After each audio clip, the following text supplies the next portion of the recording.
Next on Worcester News Tonight, the day after Christmas, bringing thousands of shoppers to the Solomon Pond Mall. The stores are even extending their hours. Plus, hunting concerns in a central Massachusetts town. A homeowner says his house was hit by a stray bullet.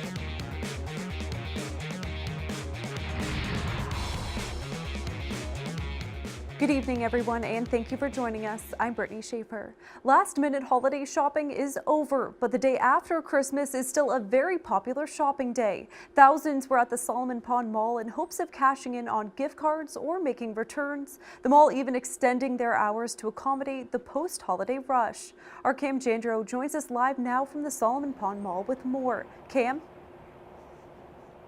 Yeah, Brittany, retailers say the days after Christmas are almost as big as the few days leading up to the holiday. And whether it's getting some money to your favorite store or getting rid of that horrible sweater you got from one of your relatives, the holiday shopping season is far from over.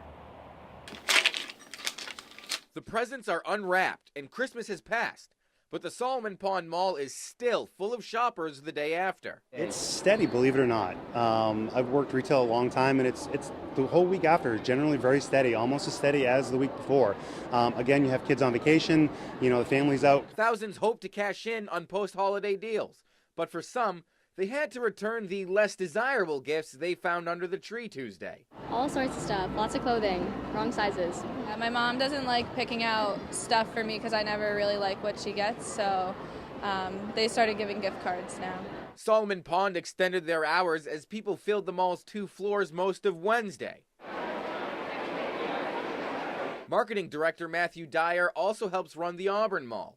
He says he expects the shopping centers to be busy past the new year. Being near Worcester, we have a lot of college kids around too, so it can fluctuate, but we're still going to be busy for a couple weeks, and not everyone likes to go out and spend their gift cards right away. Some, however, do like to spend those gift cards right away. I'm using some gift cards before I go back to school. It's nice, it's great. I mean, you get more bang for your buck. I'm also using some gift cards. I have to get my iPhone fixed. Now, Dyer says for the next few days, the mall will revert back to their normal hours. But come New Year's Eve and New Year's Day, there will be special holiday hours, and you can find them on the Solomon Pond Mall's website.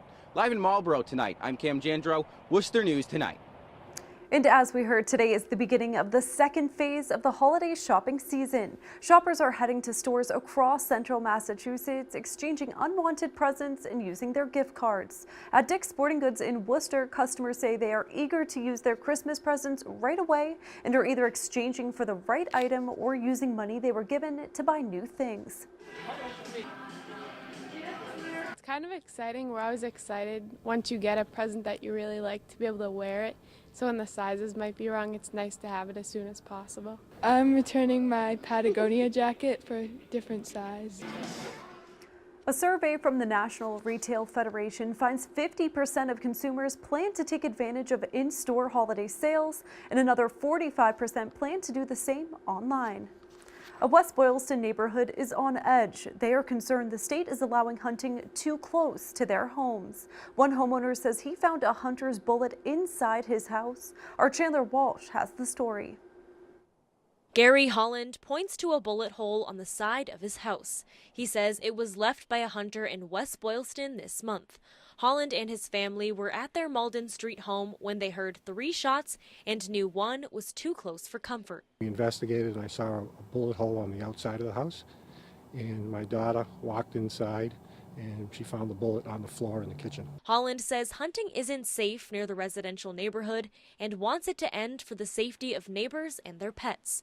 He was expecting an incident like this would eventually happen. This particular hunter maybe was negligent, or I've also heard the theory that this was a miracle bullet. But either way, it doesn't make us feel any safer. Neighbors say this is the first time the state has allowed deer hunting in the area in decades. It's typical for residents like Kent Jaskowiak to see multiple deer in their yards. We understand they have to cull the animals to keep the populations healthy, but I've gone down and seen some of the stands that seem pretty close to the house. Some residents are also concerned about how the hunting will affect the value of their property. Holland says from time to time, hunters park in the area by his home, and the sound of bullets flying in the woods isn't uncommon. We've kept everybody inside. I mean, we've actually talked a little bit about wearing orange from walking to our car into the house. We have our animals here. We like to take walks out there, and it's just a little unnerving to know that there might be somebody with a gun. The Department of Conservation and Recreation say they're aware of the incident. They say the Massachusetts Environmental Police are working with West Boylston Police to investigate further. In West Boylston, Chandler Walsh, Worcester News Tonight. A Worcester man is facing several charges. Auburn police say he broke into his girlfriend's home and assaulted her early Christmas morning. 30-year-old Hugo Solano was held without bail Wednesday at his arraignment. Police say officers arrived to the home on Rochdale Street shortly after 1 a.m. Christmas morning for a report of a domestic disturbance. The female victim told police her boyfriend Solano had beaten her before throwing her Christmas tree off the porch and running into the woods. Police searched for 2 hours before finding the suspect. The victim suffered minor injuries. Solano is due back in court Monday for a dangerousness hearing. More than 2 weeks after a tragic fire claimed the life of a Worcester firefighter, thousands are stepping up to donate to a fund to help his young daughter. Our Gretchen LaRosa has the latest, including a fundraiser happening today. Fundraising efforts in memory of firefighter Christopher L. Roy have generated thousands of dollars. Roy left behind a 9-year-old daughter, Ava. We're going to see if we can raise a little bit more money for Ava, and by the nature of the event and the first responders, it's impossible not to think of her in a party like this. So. The Worcester Bravehearts baseball team is pairing up with ServPro, a company who provides services for disaster recovery, to raise money for the Ava Roy Fund. It's in an effort to appreciate the first responders we work closely with by the nature of our business. You know, obviously in the restoration industry, we do quite a bit with fire damages and water damages. The Bravehearts Fund had an initial goal of $5,000, but it has far exceeded their expectations. As of Wednesday, they had raised more than $15,000. A second grader who brought $5 in to her class about 2 weeks before Christmas, and they wanted that $5 to go towards the funds. Police officers and firefighters from all across Central Mass came together to support the fundraiser the day after Christmas. General Manager Dave Peterson says, to see the brotherhood firefighters have and the support they have for one another is remarkable. Just to see that visual of everyone lining Green Street for the funeral was just, it kind of makes the hair on the back of your neck stand up. And that was our Gretchen LaRosa reporting. National Grid and the Gas Workers Union returned to the negotiating table today as they try to reach an agreement to end the lockout. Both sides saying they would like to come to a deal by Friday. A bill is sitting on Governor Baker's desk. It would extend state unemployment benefits to those locked out workers. The bill would guarantee workers would continue to get the benefits past their initial unemployment period, which is scheduled to end next month. About 1,200 National Grid workers have been locked out since the summer. Susan Brosnan has lived in Worcester her entire life, all 103 years. Wednesday, family and friends gathered at the Holy Trinity Nursing and Rehabilitation Center to celebrate the big milestone.